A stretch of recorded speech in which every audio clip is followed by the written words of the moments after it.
Hello, everybody. Welcome to all of you today as we all celebrate Safer Internet Day. Today, I'm so glad that I've been joined by Papri Dev, who is heading APAC Communications at Tinder. Thank you so much, Papri, for joining this conversation today with us. Thank Social media matters. We have been going on the ground as we were chatting before. We've been going on the ground and discussing with users on the field in every sector of India, if you can say that. And the experiences of users is something that we have with us. The knowledge sharing that they do with us is something that we really cherish, and hence all our initiatives, all our work is all defined by user experiences. And hence, this time on Safer Internet Day, Social Media Matters decided that we should. Online dating is something that is that young users, are very excited about. India has such a bigger market for that, and we were really surprised to see when we went to some of the sectors where we just we just assumed that they wouldn't be aware about it, but they were really excited. And hence we thought that in awareness initiatives, should these sectors should also be covered. Are we having enough conversations with young users about the best practices that they should follow for when they're joining online dating apps? And hence, for Safer Internet Day this time, we had a Twitter poll where we asked users about their experiences around online dating. And yes, as we expected, there were some startling responses. There were some issues that come up. And hence, I think that this conversation between you and Social Media Matters is very important. As you represent a platform, you would be the best person to tell us about, how does the platform take and look at users through the safety lens, and what are the initiatives that are happening around the globe, especially for Tinder, when you're thinking about user safety. So, thank you once again for joining this conversation today. I'm very happy to be here. I think safety is a very important subject, not just for, definitely for the internet and more so for dating apps. So very happy to share what we have here today. Great. So I think I'll begin with the first question. As I said also in my conversation, that online dating is a booming market, if I can say that. Providers are expecting that by the end of 2023, there'll be about 441 million users of it worldwide. So what I want to know from you is, when you have such a great rate of increasing users every day on online dating apps, young users joining it, how's a balance is strike between continuously developing safety tools so that all these young users, some of them which are who are just joining it and not really knowing the best practices, the safety practices about while they join online dating apps, what is the process, and how do you think about creating more and more safer tools? What are the measuring tapes that you would have to think that now at this point we would need this sort of a safety development tool? Sure. I think I'll start off by saying that Tinder, when it came onto the scene in 2012, it completely changed the way online dating, kind of took place, right? So, and now we are the world's largest dating app. I think there is responsibility not just for governments and, organizations that work in this space, but also brands like ours to kind of pioneer technology that can help keep people safe. As a dating app, young adults come onto our platform, wanting to make a connection, and they're probably at their most vulnerable at that point in time.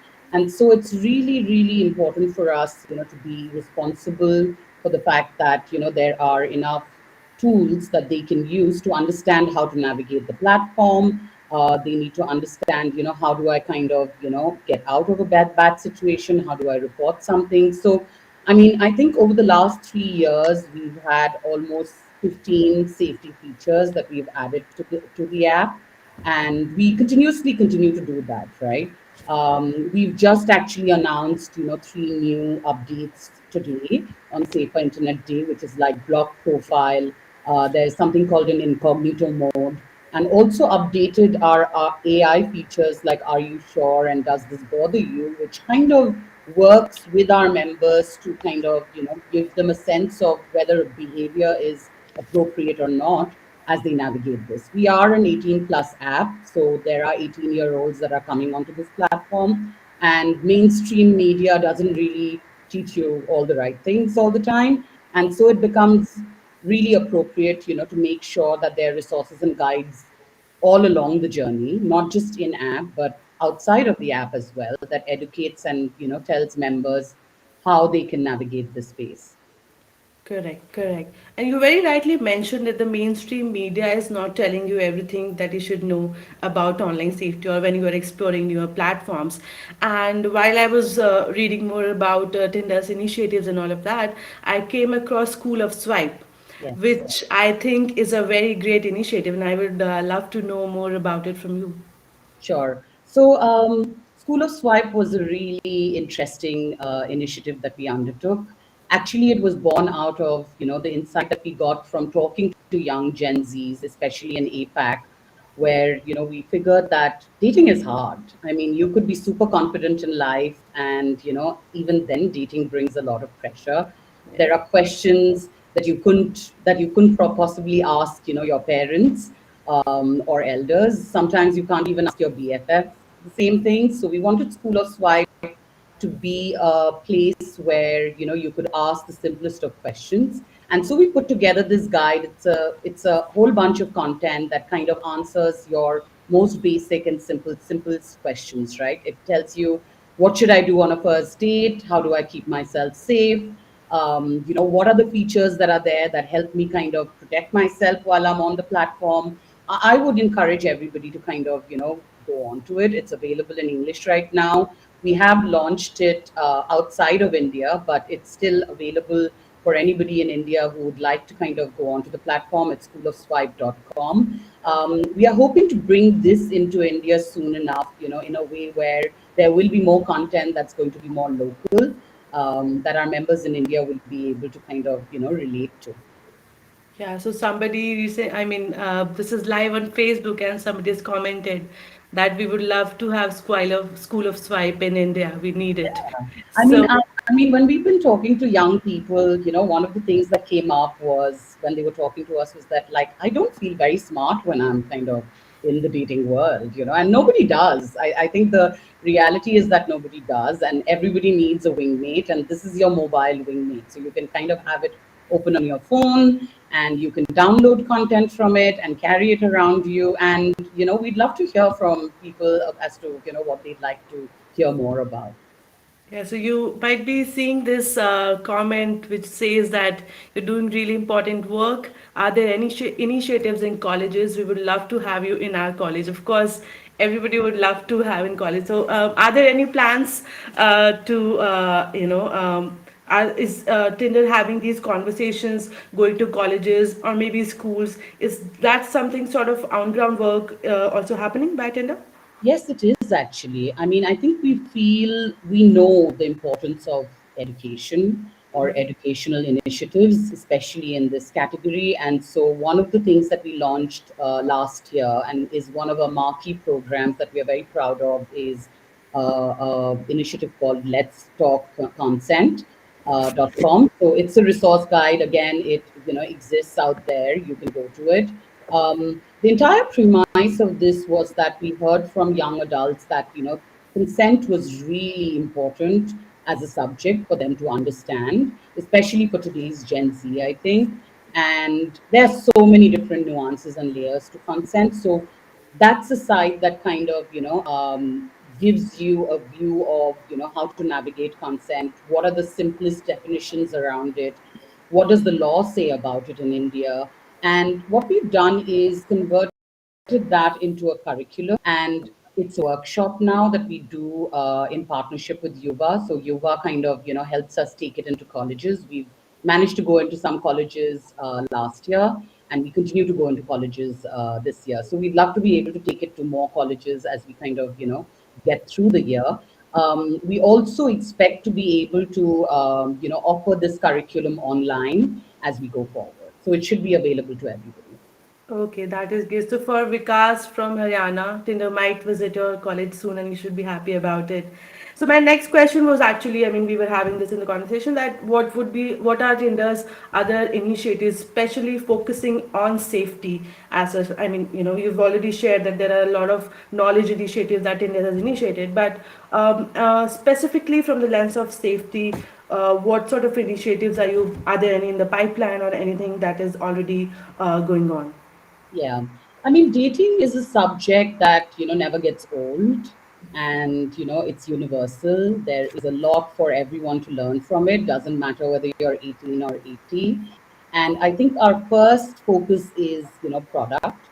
So to make sure that in app we have enough and more safety features that any of our members can use. So when you download Tinder, and if you're downloading it for the first time, then there is onboarding, right? That helps you and tells you, how to kind of get into the app and how to create your bio. There's a bio guidance that tells you what kind of information you should add and what you shouldn't add. So, for example, there is an alert that says, you shouldn't add your personal information, right?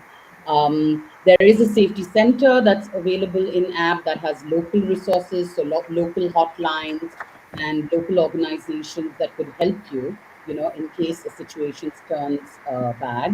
And apart from that, there are simple quizzes and kind of, structured, paragraphs on different kinds of safety features that could help you navigate the app itself. So that's in app. And then we take a lot of that off app through the initiatives that I talked about, like School of Swipe. We have dating safety guides, that we kind of launch in India. In fact, along with the consent workshops, we've got a healthy dating guide, that we've kind of introduced, which is available both to download and in physical format, that people can use to kind of, browse through and understand more.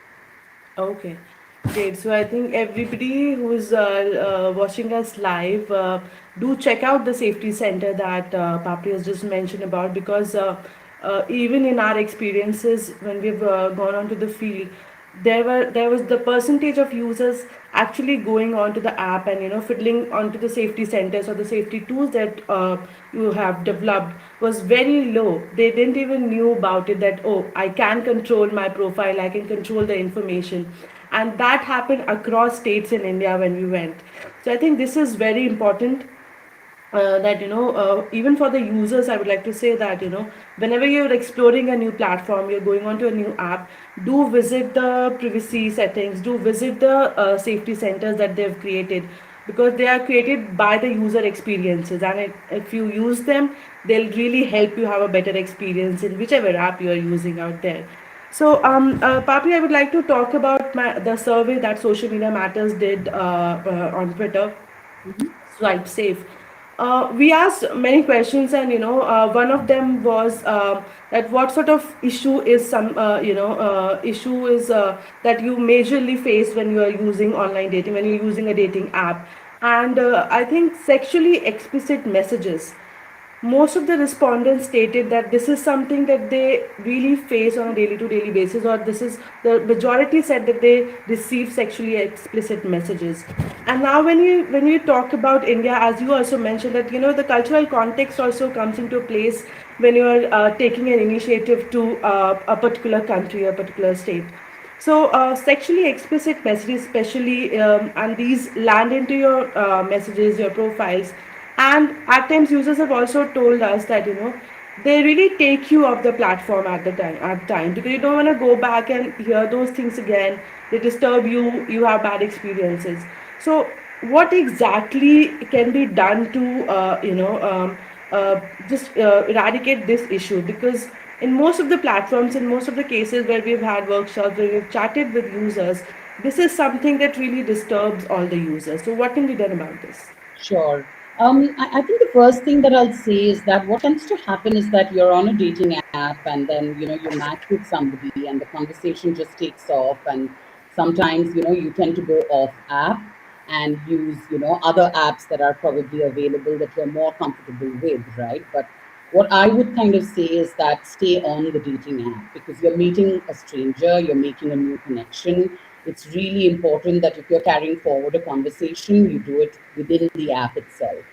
What happens then is that, if you do receive an inappropriate message, you can report it. And we have overhauled our reporting systems over the last year, working with, organizations that are experts in these fields and work with a lot of survivors to be able to tell us, how that reporting system needs. One of the big things that we've announced today is basically long press reporting, which means that if you receive an explicit message in your chat within the app, and you're not comfortable with it, you can just press down on it and it will give you an option to report exactly that message, right? So we're evolving as we kind of move forward to make it more comfortable for our members to stay on app and be able to use some of these features as we kind of go forward. The other thing that I would kind of say is, like, look out for, educate yourself in terms of the safety features by going to the safety center. It will give you, indications of what could be a profile that probably is fake or, is probably not right. And, that would be helpful because, you would kind of be able to follow that and make sure that whether it's photo verified or not, right? So we've got the selfie verification feature, which shows you whether a profile is verified by somebody or not, right? So there's a whole host of features that somebody is able to use. You can block profiles now. So if, it's somebody that you don't want to really engage with, you can block that person before matching as well. Okay. Yeah, because in another question, respondents also stated that, about 60% of them have come across scams or spams or fake profiles. So I think, yes, again, we should come back to that conversation that, users should also spend some time on the safety center. And I hope the guides that you've talked about also contain information on how to identify fake profile, because as you said that, Tinder has a mechanism to verify the pictures, to verify the profiles. So even knowledge on that, if users have that knowledge, if they know about it, then I think this statistics can really be reversed. And here somebody has also commented that guides should also be available in Hindi. So I think we have shared our message with Papri, and guys, I think we'll soon have guides available in Hindi also. Now, I would like to just take a question here that is there also engagement with policymakers, as the laws around online safety are still quite complex here in India? Our lawyers, judges, police need a lot of capacity building. So this is Sumitra from Kolkata. Look, we do work with, I mean, at the end of the day, as a business and as a brand, we will work according to the laws of the land. And, there are lawmakers across the world who are working with, brands like ours to kind of understand safety more. I do a lot of work in Australia as well. And, there is a huge kind of, movement around e-safety. And yes, every country, including India, I think, are looking at, how to regulate the internet, how to make sure that people are more safe. The police play a very big role in this as well. One of the examples that I'd like to give from outside India is, like, in Australia and Queensland, we actually worked with the police over there to be able to kind of do a campaign in which the police were telling members that, if there is something suspicious, or if, you feel like you've been harassed, then, report about it. So we are always looking for opportunities, to work within a country with law enforcement, with authorities, and, with the government and non-government organizations. Honestly, the message needs to get out there.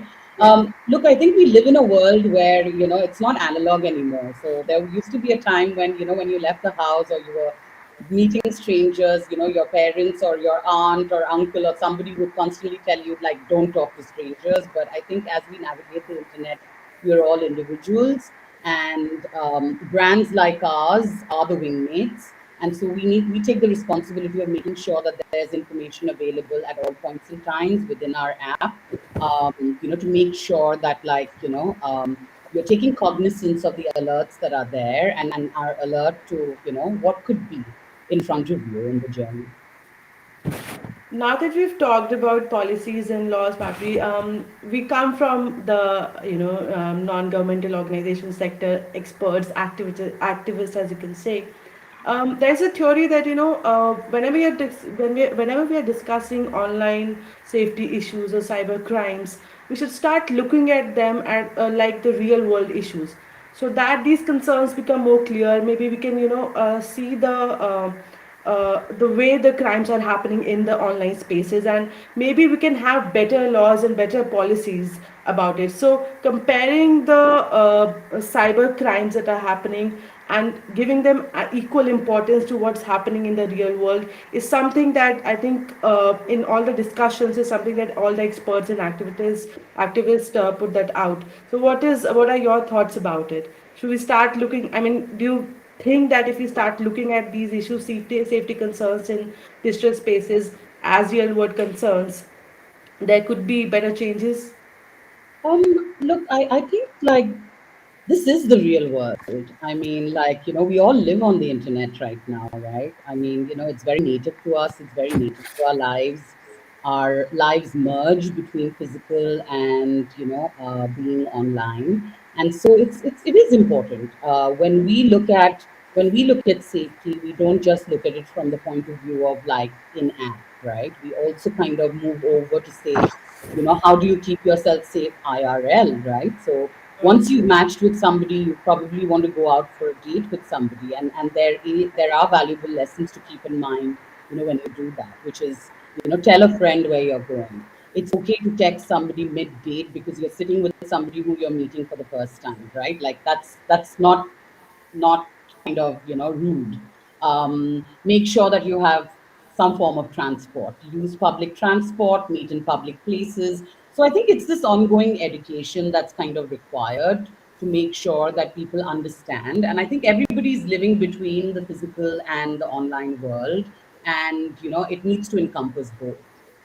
Yeah, correct.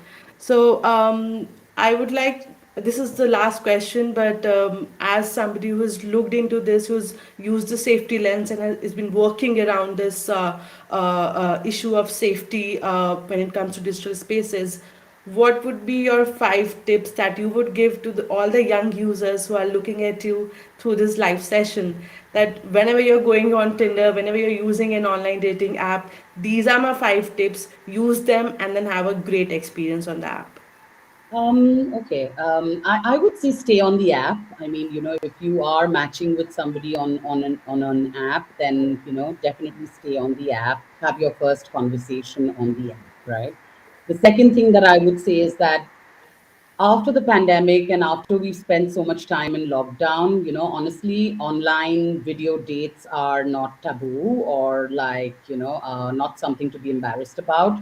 It's absolutely fine for you to say, hey, let's talk on video chat. And we've enabled that, even within the app, right? Like stay within the app, do a video chat. Our video chat, for example, has been built by our safety team, and it allows you to kind of uh, do the do the video call within the app and be able to report if it's not, like, if somebody is not willing to do a video chat with you within the app, then maybe you're dealing with somebody who's a scammer, right? The third thing that I would say is that chat within the app, don't go off, because one of the things that people don't realize, and it tends to kind of go out of cognizance, is the fact that you cannot send sexually explicit images on Tinder. You cannot send images on Tinder's chat, right? So start off your connection over there. I know that there's impatience to kind of, take it offline, take it IRL, meet up with the person, but all of these things are really good to follow because you have to look after your own safety. And, if a person's really interested in you, then they will walk that path with you. The other thing that I would say is, if you've decided to meet somebody IRL, check them out. Definitely do your homework. And the last thing I would say is that, when you actually fix up, a date, then, you must kind of meet at a public place, right? Until you are, and don't do anything that makes you uncomfortable. Doesn't matter what it is that you're being asked for. Keep in mind, educate yourself on safety features, because the internet can be a safer place only if we take care of our own safety as well. Correct. These are so important. And these are the things that exactly matter a lot. Like you said, that when you're meeting for the first time, inform a friend, inform a relative, or just know what's, who you are meeting. Are you sure about it? What is your gut feeling about it? So these are so important things because we even repeat these in workshops, and at times students or users would come up and say that hey, this was very basic, but we should know about this, and at times I feel that these little things are something that at times you think that these are not important, but they are so important for the user because they are not looking at it from the safety perspective. Networking, community, the young energy that they come with onto the dating app is something that at times striped away the safety part of it. And hence, thank you for pointing all those out. There is another question that maybe I can take the last question. So, what's happening on Tinder in 2023? Can you share some plans or campaigns that we can look forward to? I mean, I think we ended off 2022 with an amazing campaign. If you kind of go and search for You Up, it kind of shows Tinder in its current form. I think for Tinder, the core values are, apart from safety, which is definitely at the core of things, like inclusivity and authenticity, are a big part of who we are. Everybody's welcome on the platform. We don't judge you for who you are, what gender what gender orientation you have. And I think, that's who we are, right? So those are the values on which, new things that we do on Tinder will come up. I just want to take this last question from a young person here that what are Tinder's verification methods for ensuring a user is 18 or older? Yeah, it's a good question. I mean, we are an 18 plus app, right? So ideally, anybody who gets on should be 18 plus. I think the first thing is, if you're putting in your birth date, which you need to put in, and you're not 18, you will not be allowed onto the platform. If you by any chance sneak in, I think Tinder is a community.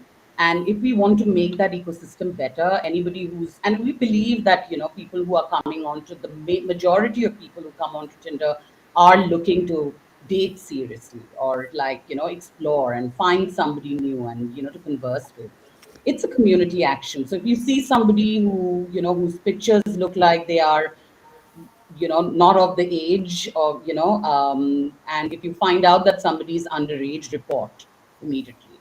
We encourage it. We do not want, people who are less than 18 on our platform. We would like our members to be cognizant of that and, make sure that if you see somebody who is underage, then absolutely immediately report. Apart from that, I mean, Tinder's got its, own moderation system. So there is a constant kind of, lookout for, the fact that people who are on the platform are following community guidelines, and age is one of them. Correct, correct. So I think that brings us to the end of the conversation. We have a lot of knowledge that we've gained from you, which we will take to our workshops now because the users are really excited about it.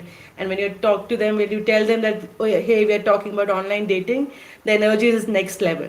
So I think we have a lot of food now that we can share with the users who we will be chatting to. And Absolutely. once again, thank you so much for giving us this knowledge. Thank you so much for your time. This was a really important conversation, and it is always wonderful to have platforms talking themselves about, talking about safety, talking to users directly, because this is something that doesn't happen often now. And whenever users see platforms talking directly, it gives them enough confidence to use the app and have a better experience on it. So, thank you once again, Papri. Thank you. I'm very happy to be here. I would urge everyone to go to our Tinder India social channels. There's a lot of content there, which is like fun around dating, but also very, very educational. So definitely visit those social channels. Everything that I've talked about is probably there, and you can use that content for yourself. Yeah. All right, great. Thank you so much. Have a good night there. Thank you. Thanks very much. Bye bye.